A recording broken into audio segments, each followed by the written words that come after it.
لكم الخبر ولا ما وصلكمش.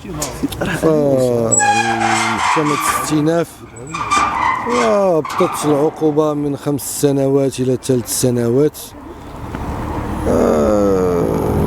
شي غير ما يمكنش نتوما ما عندكمش الإحالة ديال المجلس على الحسابات اللي هو مؤسسة دستورية. بدون إحالته المتابعة كتسقط. قرار المحكمة يحترم، ولكن أنا ما مقتنعش به. غادي نقوموا بالتصريح بالنقد ابتداء من غدا إن شاء الله في الصباح.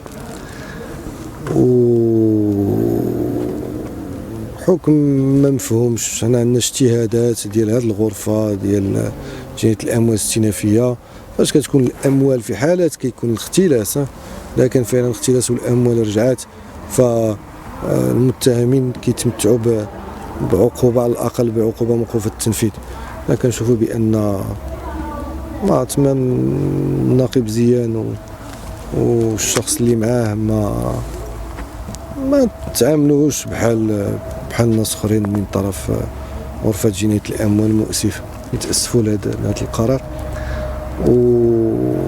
وأخاص أن هاد 3 أيام راكم شفتوا الرأي العام والمواطنين كانوا كلهم كينتظروا أن زيان يخرج اليوم. أسف قضاء والله سبحانه وتعالى قرر العكس.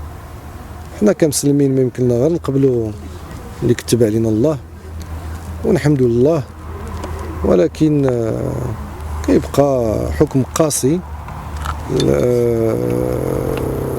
نظرا للوقائع ديالو اللي ما كتستاهلش هاد القصوى هذه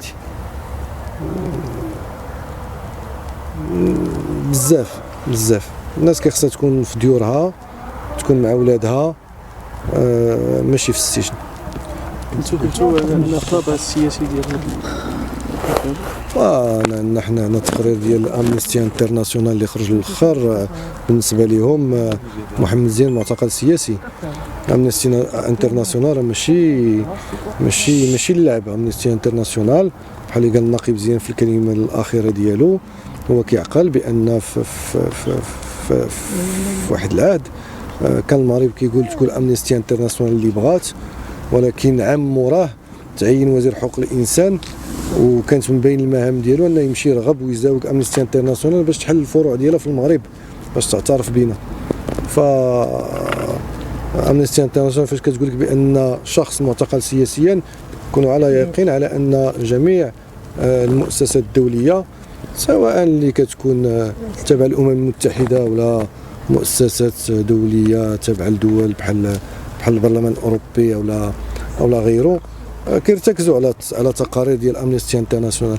واش امنيستي انترناسيونال كتقول لك فلان معتقل سياسي، كونوا على يقين بان بالنسبه في العلاقات الدوليه هذاك الشخص كيتعتبر معتقل سياسي. اليوم عندنا في المغرب اكبر معتقل سياسي من ناحيه السن. انجاز مزيان. أستاذ علي، كيفاش التعقيب ديال الأستاذ على الحكم ديالو؟ نعم. النقيب زين كيفاش؟ هو الحكم كعقوبة ما أثرتش عليه، ولكن كيقول لي يعني أن ما هو الدور ديال المجلس على الحسابات. أن الدستور كيقول بأنه هو الذي يدقق ويفحص حسابات الحملات، حسابات الأحزاب السياسية والحملات الانتخابية. هو اللي كيخصو يحل الملف على النيابة العامة للقيام بالإجراءات. ما عندكمش الإحالة ديال المجلس على الحسابات. بالنسبه للحديث عن الدمج ديال العقوبات، واش غيكون دمج بيناتهم ولا؟ ما بصدق والله ما نكذبش عليكم. انا واحد الانسان، اعوذ بالله من قلت انا واحد الانسان اذا ما كنتش متيقن بشي حاجه ما يمكنش نجاوب. انا كانسان ولا كمحامي حتى كنطالع وكنبحث وكنسول وكنشوف بعيني نقدر نجاوبكم. انا شخصيا عمري ما مارست هذه المساطير ديال الادماج، عمري ما عشتها. فما يمكنش نقول لكم واش يكون ولا ما يكونش. خصني نشوف حتى غدا الصباح نوضوا من النعاس شويه ونكونوا شويه واعيين ونشوفوا واش كاين امكانيه الادماج، واش الامكانيه كاينه ولا ما كايناش. ولكن على ما يبدو المؤسسات القضائيه بانكم تحاولوا النقد. نعم عندكم ثقه في المؤسسه القضائيه؟ هي ماشي قضيه ديال الثقه ولا ماشي ثقه. عندك واحد المساطر في المغرب هي هذه، كيكون حكم ابتدائي مع الاختيار الوحيد اللي عندك هي تستنفو، كيخرج حكم استئنافي كتبقى عندك الحل الواحد هو النقد. فاحنا غادي نمارسوا هذا الحق. عنصر الثقه ما عنده حتى شي دخل في هذا ما عنده حتى شي دخل في هذا الاعتبار. شكرا بزاف. ماشي قضيه ديال الثقه، قضيه ديال المسطره، ان الواحد خصو يبقى يدافع على حقوقه حتى للنهايه. الرحمن الرحيم. باسم الهمم الهيئه المغربيه لمساندة معتقل الراي، كنعتبر على ان هذا الحكم الذي صدر في حق النقيب محمد الزيان على انه يعني حكم جائر اللي تبع يعني المرافعه ديال هيئه الدفاع كلها كانت كتركز على ان هذه القضيه ديال المحاسبه ديال زيان ما كانش كيخصها تكون في غرفه الجنايات، كان كيخص المجلس الاعلى للحسابات هو اللي يكون كيتابعها. بالتالي منذ البدايه الكل اكد على ان يعني المحكمه هي غير مختصه في هذا يعني في هذا المجال، وعلى ان المجلس الاعلى للحسابات هو اللي كان كيخصو يتابع هذا الشيء هذا. من بعد المرافعات كنا كنتظروا على ان نسمعوا البراءه في حق محمد زيان، لكن للاسف الشديد رغم التخفيف، رغم ان الحكم يعني نزل من 5 سنوات الى 3 سنوات، الا ان كنعتبروا ان هذا الحكم هذا يعني جائر، وعلى ان المحاكمه نسميها على انها محاكمه سياسيه، وعلى ان زيان حكم على رايه، حكم على مواقفه، حكم على يعني القضايا اللي كان ساندها خاصه في معتقل الريف، خاصه بو20 وغيرها من المحاكمات، وعلى انه ادى ضريبه ديال المواقف ديالو، ديال الاراء ديالو.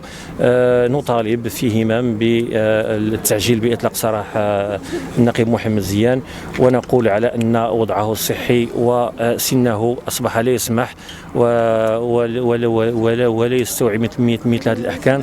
نحمل كامل المسؤوليه للجهات المسؤوله لكل ما يمكن ان يؤول اليه يعني الوضع ديال النقيب محمد زيان. شنو الحكم اللي ينطق به القاضي؟